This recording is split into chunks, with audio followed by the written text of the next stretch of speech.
Hey there VCE HHD students, my name's Andy, I'm a VCE Health and Human Development teacher. In this short video we're going to look at what is the difference between HALE and life expectancy in VCE HHD. Before we dive in, just a reminder, Health Resources Hub has a range of different ways you can engage with us. We've got our YouTube channel, we've got over 100 content videos available, as well as SAC and exam tips, and there'll be more HHD videos coming out each week during the school term this year. If you're on YouTube, you can subscribe with the button in the bottom corner of the video there. So please subscribe so you get alerts to all of those new videos and access all of that content. We've also got our website, thehrh.net.au, where there's opportunities for teachers and students. So you can head over there, and if you're a Unit 3 and 4 student, if you scroll to the bottom of the page, we've got a free student newsletter coming out twice a term this year.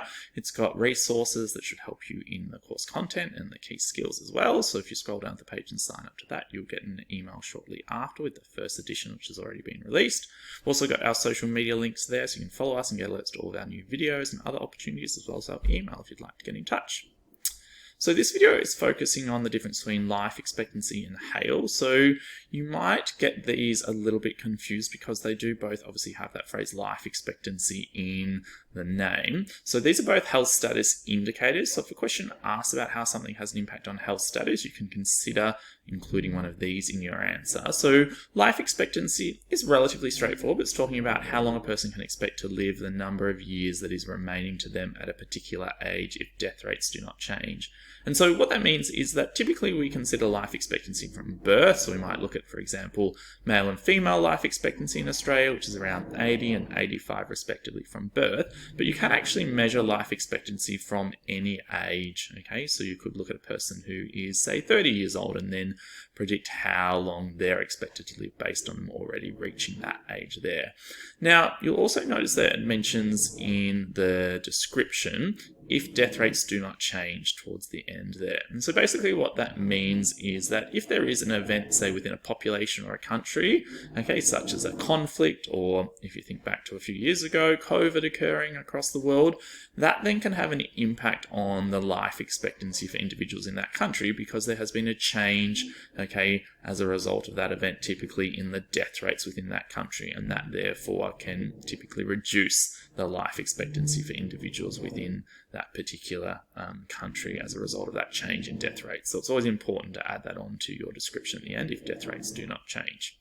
So then underneath that, you've got health adjusted life expectancy. And so the name gives you a hint, okay, regarding what this particular measure is about. So essentially you're taking the life expectancy of an individual and you're adjusting it downwards just to measure the number of years an individual lives in full health, or the number of quality years that they live. So you can see the description talks about a measure of burden of disease based on life expectancy at birth, but an adjustment for time spent in poor health. So it's the number of years in full health that a person can expect to live based on current rates of ill health and mortality. And so probably the easiest way to think about this is to look at some data. And so you can see here that these bar graphs, okay, show you the years from 2003 across to 2022 for both males and females, okay, but you can see here that the bars are made up of essentially two sections. So the section, okay, that is sort of the darker green color, okay, if we look up here at the key, represents full health, okay, and then that sort of lighter blue or green color represents ill health. So if you were measuring, okay, HALE, say from, let's go over to 2022, okay, for females, if you're measuring HALE, or the years spent in full health, okay, for females in 2022, you just measure this dark section here, so 74.1 years, okay, but if you're measuring the overall life expectancy, you read from the top, okay, of the bar here, so 85.3 years, and so that little section in the middle, okay, we're not saying people aren't, okay, alive during that period of time, we're just saying that's the